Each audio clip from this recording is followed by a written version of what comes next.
Hello, Robert Gerrish here. I am absolutely delighted to be offering this presentation to you on behalf of those lovely people at Hawkesbury Council. This is a presentation that I gave quite recently, and I'm delighted to now be turning it into a video that I hope you enjoy, and importantly that you get some tips that might help and assist your businesses in these very, very unusual and very challenging times. Now, the title of this presentation, I've called it Rekindle, How Small Changes Can Make a Big Difference. So in the next 20 to 30 minutes, my intention is to share with you some of the things that I've learned, some of the things that I've observed recently in these very unusual times, but also things that I've observed in the last 15 years or so with a business called Flying Solo. So I think it was 2005 when I wrote this first book with one of my business partners, Sam Leader, and shortly afterwards, or about the same time actually, we started the Flying Solo online community, which grew into a community of around 110,000 Australian small businesses. It's a business that I'm no longer involved with. I sold that business a couple of years ago to Koshi. But the purpose of today is to share a number of the things that I learned during that time, in the hope that some of these may well offer you some support. So I'm not going to harbour on all the tricky things that have gone on. No. I intend to make this an upbeat and, as far as I possibly can, a cheerful presentation. So I will be using some images, not like the one I just showed you, but I will be holding up images and talking through the concepts with you. And I sincerely hope that, as I say, that you get some value from this. So look, I think a place to start is just to remind ourselves, why did we start our businesses in the first place? And now I should tell you that most of the images I show you have no words on, so this is probably the most sort of complex image that I have. But really, when we started our small businesses, I believe that we do it for primarily these reasons. We do something that we enjoy. We do something that we know we can do well. We do something that we can be paid for, that we can earn money from. And we do something that the world needs. And where all these intersect, this really is the sweet spot. This is when we know business is enjoyable, it's fulfilling, and it gives us kind of everything that we want. So I just think when times are like they have been recently, it's important for us to remember why we started these businesses, and to hold and retain the belief, as I do in my own business, that we will get back to those things. And whilst things might have been under, and still are under, a great deal of pressure, we have COVID, you've had fires, you've had floods, gosh, there's been plenty to challenge us.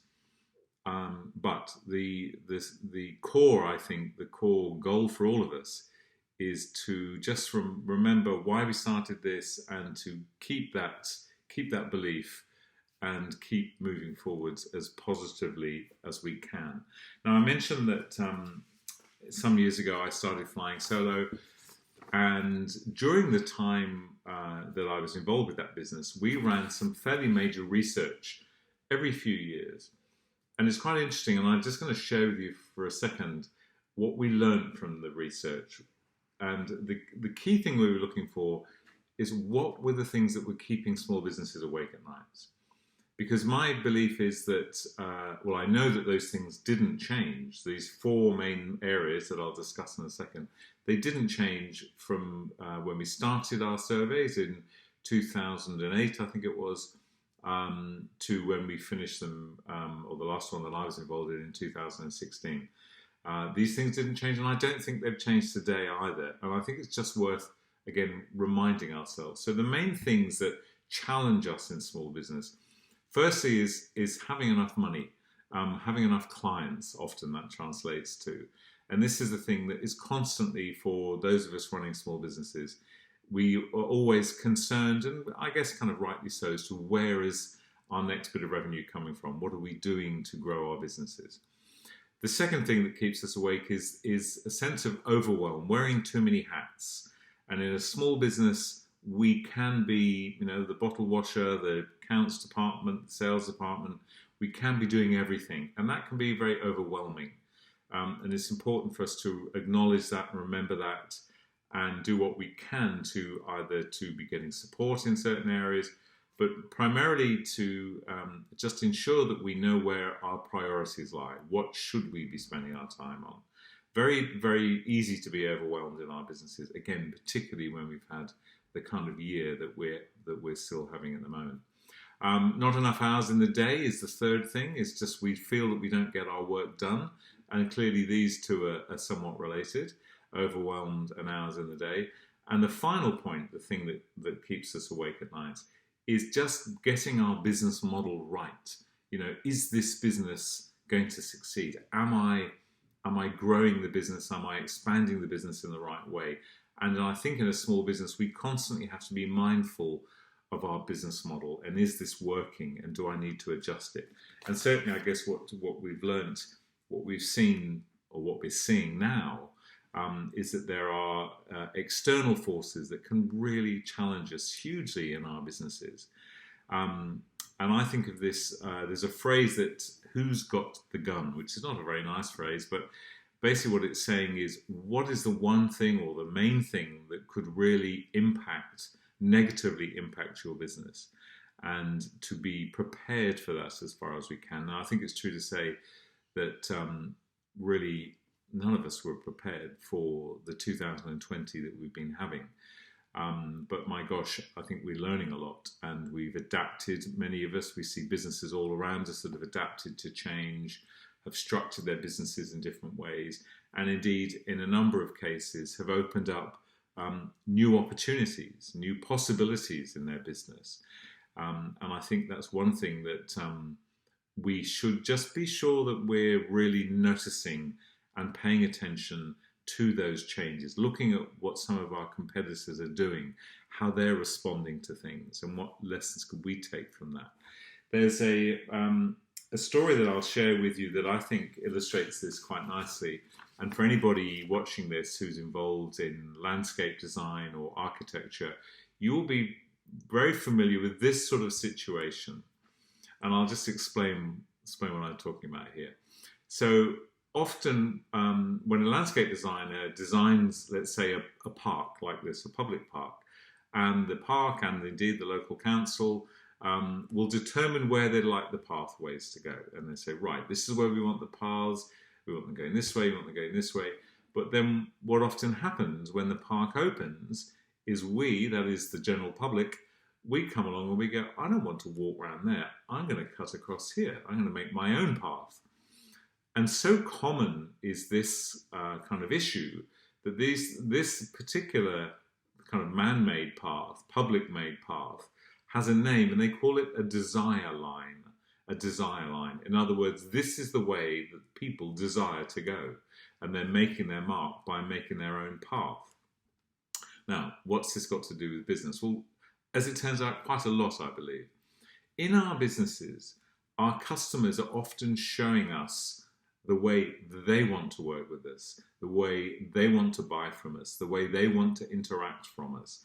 And as hard as we might try to lay down certain pathways, our customers are often showing us the way they prefer to interact with us. And I think our job as small businesses are to be mindful of these desire lines and to look at the signals that our customers are sending us and making sure that we're aware of them, and that as necessary we adapt and adjust our businesses so that we can give our customers what they want. And again, I think the businesses that are really succeeding and prospering in times of difficulty are those that are very, very attuned to the signals they're getting from their clients, from their customers. And often this might be the kind of questions that your customers are asking you. It might be the emails that you're getting. People are asking for things And maybe if you've repeatedly saying, no, I can't help you with that, or no, we don't do that, there's a signal that perhaps there's an opportunity that you could be doing something with. We know that customers are becoming quite, we're all customers ourselves, and we can get quite demanding. If I buy something online, I'm generally disappointed if I don't get told exactly where that package is and how long it's going to take to get to me, and I'm pretty fed up if it doesn't arrive with me very rapidly afterwards. And businesses that are adjusting their models and adapting to what customers want, those are the businesses that are really going to prosper going forward. So keep in mind your desire lines, I would say. Look at the signals, look in your inboxes, look at the questions that you get asked a great deal. Talk to your staff, those of you that work with staff, and make sure that you're hearing everything that's being said. Look at what patterns people are, their kind of buying patterns. Are people buying more of this and less of this? And if so, how can we adjust our models to satisfy more of that? Now, talking along these same sort of lines, there's a gentleman called John Gatorno, who was a visiting professor, I believe, at MGSN, and he ran some research. It's about a decade ago now, actually, where he looked at why people stopped working with a business, why they left a business. And he coined this phrase, perceived indifference. And what his research showed him, and this is quite widely publicized, if you Google perceived indifference, you'll find that the full kind of summaries of the survey. But it's quite scary, because what it showed in this research is that 68% of people stopped working with a business because of perceived indifference. And what that meant was, or what that means is, that 7 out of 10 people almost stopped working with a business because they thought that business didn't care about them. Perceived indifference, the business didn't care. Now, I'm not suggesting fine people of Hawkesbury that the statistic is anything like that for you, but it's worth bearing in mind that that is the extent to which people can move elsewhere if they think the business doesn't care about them. And I often think of this in my sort of day-to-day life and what I do. I go to a regular cafe a couple of times a week for my morning coffee. I used to go to a different cafe. The reason I changed was that the one I used to go to, no matter how often I went there, I never got the feeling that they really gave a damn about me being there. Never remembered my name, never remembered what coffee order I had. And it was like I was having to make too much effort to try and be really seen as a loyal customer. And so I left. I stopped. I thought, I don't want to spend my money here anymore. I want to go somewhere where maybe people do show some signs that they care about my custom. So whether, I'm not suggesting that perceived indifference impacts you to the extent that John Gatorno found out, i.e. 7 out of 10 people leave your business. I'm not suggesting that. But even if it's 3 out of 10, 4 out of 10 people that are looking at a business and thinking of leaving that business because of this, what can we do as business owners to change that? There's a lovely phrase that you will doubtless have heard, which is under promise and over deliver. And that, I think, is a great kind of saying and phrase to keep in your mind, is how can you over deliver to customers? And again, I think at a time like this, it's absolutely a period when we should be trying to do that. Give people more than they expect. Show them how much you care, how much you value their business, and they're far more likely to stay with you. And as we know, again, in business, it's much easier to retain a customer that you have than constantly be in the pursuit of new customers. Right, now I'm trying my utmost not to turn this into a lecture. It's meant to be me giving you some gentle ideas to support your business. So let me introduce you to another very fine man. I had the pleasure of interviewing this man a number of years ago. His name is Neil Rackham, and he's an Englishman living in the living in the US. And a number of years ago, he undertook what is still to this day the largest program of sales research ever undertaken. It ran for in 20 countries. It ran for, I think it was about 18 years, or 20 years it ran for actually, and they looked at 35,000 sales calls. So 35,000 sales interactions. That was what this research monitored. So this is a big program of research. And he's written a number of books on the title of Spin Selling that basically came as a consequence of this research. So why am I telling you all about this? Well, one of the key things that he discovered, and I think it's just so good for us to remember this, is that when times are challenging, and as we know, times are very challenging at the moment, it's wrong for us to assume that people are always looking to buy things cheaper. But as small businesses, I often bump into people that are thinking, I have to reduce my prices, I have to go cheaper because business is tough. But what his research actually showed is that when business is difficult, people generally are not looking for cheaper. What they're looking for is reliability and consistency. So they're concerned about where their money goes, but they're concerned more that, am I spending money in an area or with a business where I'm going to get what I want? So they're more concerned about reliability and consistency than they are about price. And again, just going back to what we're talking about there with perceived indifference, going back to what we were talking about slightly earlier as well about desire lines, being very mindful of how our customers are interacting with us, how we're responding to them, and the signals that we might be sending them when it comes to reliability and consistency. So important. So again, at this period where I'm talking about this notion of rekindling and how we can make small changes, is I would say to you, have a look at your businesses, have a look at how you put across your focus on reliability and consistency, and just see, are there things that you can be doing to harness that further? I think of another example recently where I had an online retailer where I buy all my printer inks for my printer. And I was quite delighted that when I ordered the first time from these people, my printer inks arrived, and in the box was a little chocolate Freddo frog. Now, that might seem like a small thing, and indeed it is a small thing, but I do love a little piece of chocolate. But it's very rarely that I buy chocolate, because I know that if I have a bar of chocolate in the house, basically I'm going to eat it. So I don't buy it so much. It's a treat. But it came with my printer inks. I was so happy. Just a minor thing, but I thought, what a lovely thing. And I've ordered from them 2 or 3 or 4 times. Every time I ordered, they came with my little Freddo frog. And then guess what? When I ordered the time before last, no Freddo frog.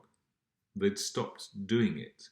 Now, I'm not suddenly going to stop buying my printer inks from there because the service is reliable, but I'm very interested what's going to happen next time. Am I going to get my Freddo frog? I'm trying my utmost not to sound too petty here, but it's little things like that, detail, that our customers take signals from, and they take signals that here's a business that attaches some importance in giving a little bit of pleasure into the interaction that they have with customers. But now they've stopped it, or they've stopped it once, and I'm interested to see if they're going to stop it next time. These are little signals, but they're important signals, because there will be other people around that are supplying printer inks, probably at a better price, maybe a better quality, maybe with more Freddo frogs, who knows. But consistency and reliability, key things in our business. Now, I'm going to take us into a slightly different space, but it's not unrelated. Now, I've given a talk around this topic that I'm about to come on to countless times over the last 20 years, quite honestly. And you may have seen this little graphic that I'm about to share with you before. if you have, I make no apology, because I think it's worth just reminding ourselves of what this is all about. What I'm talking about here is word of mouth. Now, I will explain this, and I'll go through what each of these words signifies here. But let's just remind ourselves, word of mouth is, in all the years that we ran the research at Flying Solo, it came out at the top every single time, regardless of developments in social media and online advertising and all of those things. Word of mouth was still by far the greatest source of new business for the majority of very small businesses. People speaking about your business to somebody else. Hugely, hugely important.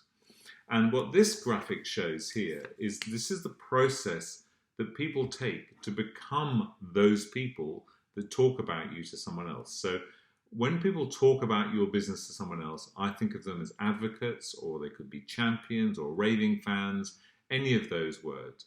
But these are the people, advocates, are the people who truly talk about you to someone else. They will say, if you need printer inks, you should go to these people. They've got great quality products, good prices, and you get a Freddo frog. These are the people you should deal with. That's an advocate speaking, someone who really goes out of their way to introduce you to somebody new. And the path that people take to become an advocate is basically this path. They're a stranger when you first meet them, of course. Then you get to know them a little. They become acquaintances. You might share some information about your life and your business. They become friends. Then you start to get to a point where you have people around you that really support what you do. You can often feel their support. And again, you will be familiar, I'm sure, with businesses that you support. You really like them. So you're a fan of that business. But where we're trying to get people is to become advocates, to actually positively talk about you to somebody else. Now, for that to happen, particularly in a community like yours, it's essential that we all get to know each other, spend time talking to each other, and trying to help all of us kind of get closer to each other.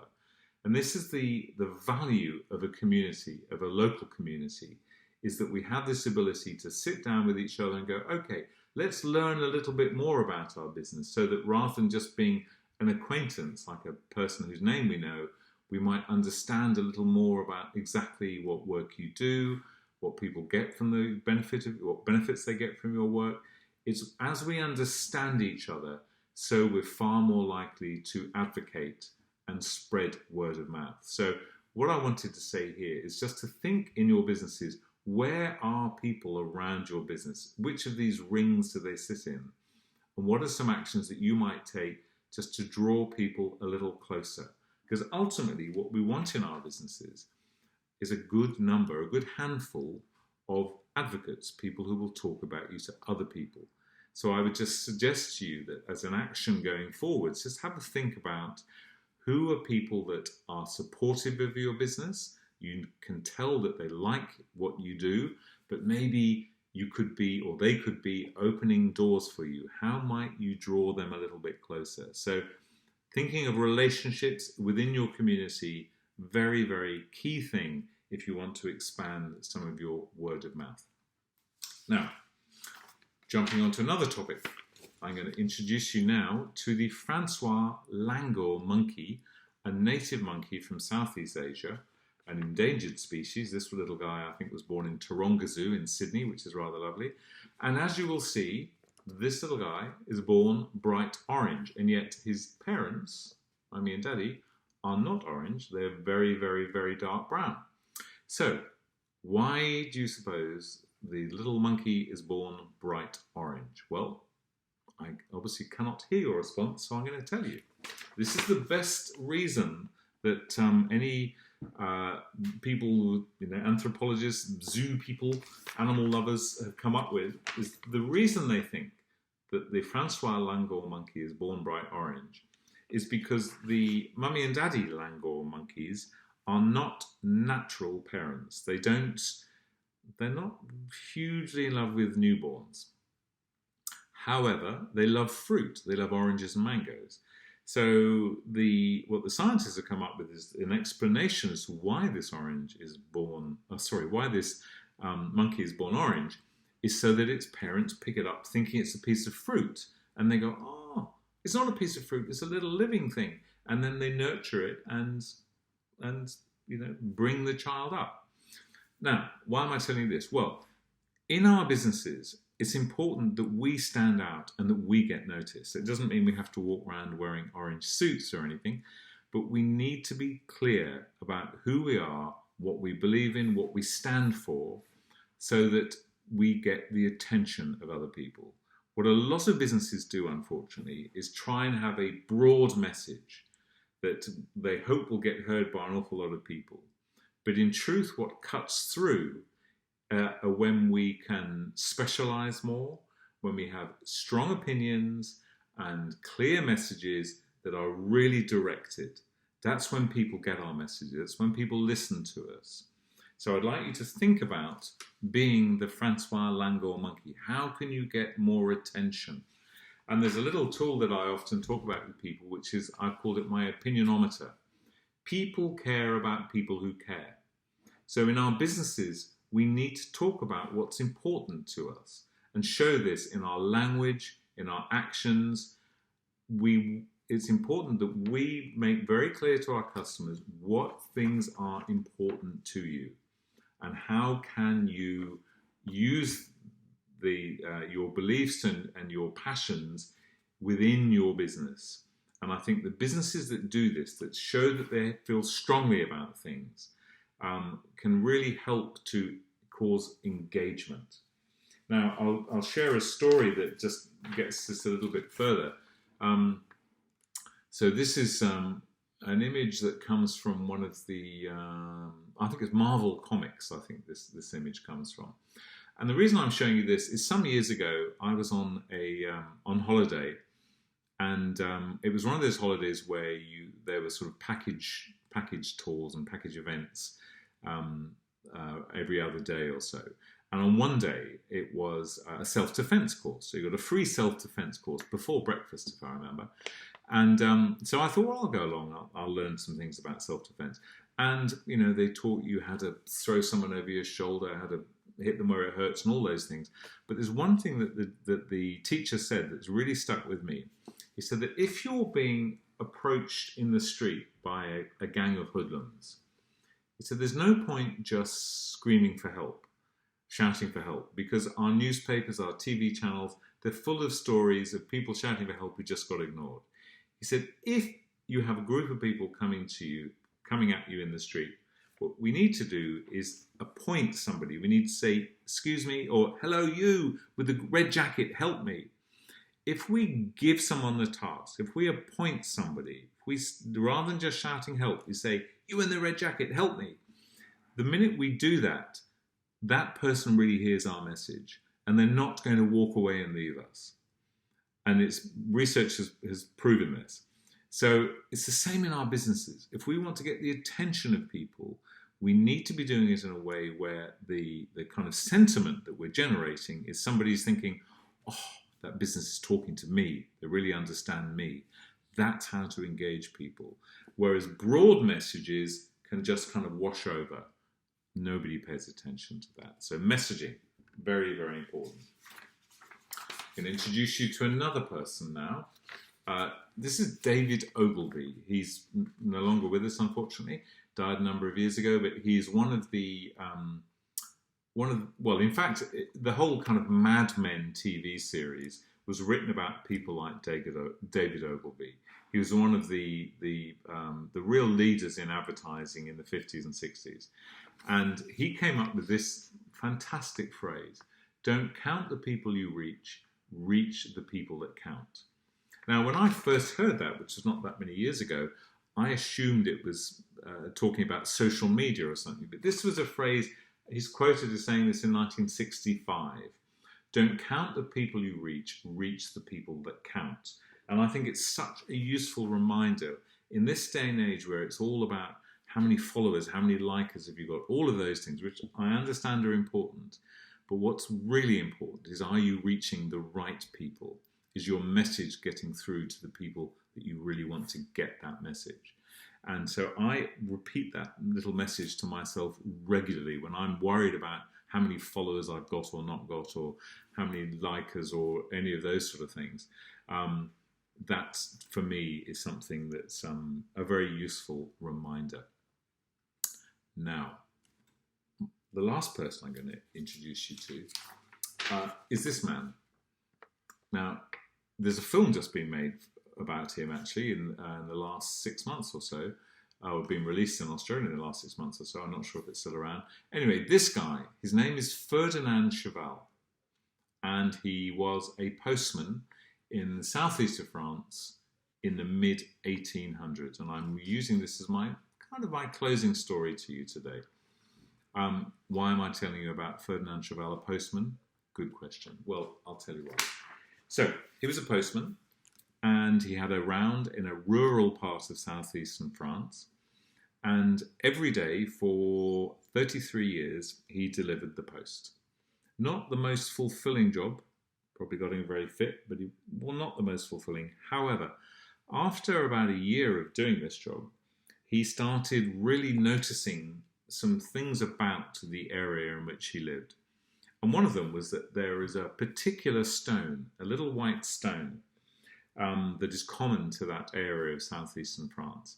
And with having had no experience in building or doing anything like that, Ferdinand decided to start collecting these stones. And he put them in his pocket every day. His wife got very cranky, apparently, forever having to sew his pockets up. In the end, the local villagers could see that he was up to something, so they clubbed together and bought him a wheelbarrow, which he took on his round. And over the next 33 years, he collected these little stones, and stone by stone, he built this. And this is now a national monument in the southeast of France. It's called the Palais Ideal, the Ideal Palace. It's kind of life-size. You can walk through those doorways. And he built this single-handedly out of stones, and it took him over 30 years. Astonishing. Now, why am I telling you this? Well, I just wanted to leave us on an upbeat note. Where's my upbeat image? It's here somewhere. I wanted just to remind us that, when we're running our businesses, these businesses, growing businesses, running successful businesses, they're not overnight affairs. But we can build wonderful things if we take little positive steps regularly, frequently, little by little. These things take time. Let's be patient, but let's build things of quality. Let's do it as well as we possibly can. I don't think we're going to have to walk around with wheelbarrows, but I just think it's a very interesting sign that if you just sow seeds every day, talk to people, talk to your community, do positive steps every day, it will help our businesses and give us businesses that are here for the long term, businesses that have stability and that can last for us. And that's really my closing point. So I have written a new book. Here it is, The 1 Minute Commute, which was published a little over a year ago now by Macmillan. If you've liked any of the things that I've spoken about, by all means, please, you can grab a copy of this book from robertgerrish.com/book. If you've got any questions about anything that I've said, please get in touch with me. There's a contact form on my website, robertgerrish.com. And I must say, I've enjoyed speaking with you, and I sincerely hope, this is how long we turn out, about a 35-minute video, gosh. If you stuck with it and listened to me all the way through, I thank you. I again thank the people of Hawkesbury Council for asking me to do this, and I wish all of you well in your businesses, and I sincerely hope that the rest of 2020 and beyond continues to improve for us. And thank you so much for listening to me and spending time with me, and I hope you enjoy the rest of your day. This has been Robert Gerrish. Delighted to be speaking with you. Thank you and goodbye.